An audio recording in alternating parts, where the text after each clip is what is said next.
Bro, Jacob, kumusta ka na? Ayos ka lang ba dyan? Grabe yung lindol kagabi. Ang lakas talaga, akala ko magigiba na yung bahay namin eh. Oo, medyo may sira nga bubong namin pero okay lang naman kami. Oo. Kinabahan ako talaga.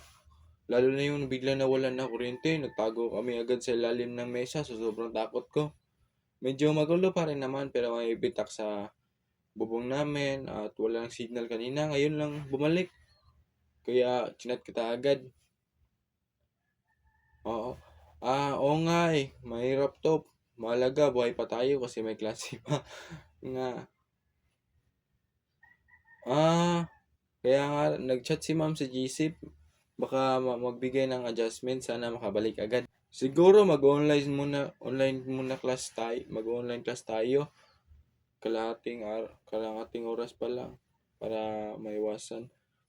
Ah, pero okay lang. Kailangan mo naman ng notes o activity. Sabihin mo lang. I-forward ko agad sa'yo. Walang ano man Jacob, ganyan talaga dapat magkaibigan tayo eh. Hindi lang naman group activity pag problema, may dapat nagtutulungan.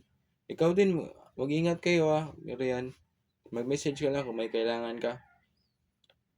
Okay. Kita tayo sa online class pag ready ka na. Sige, salamat.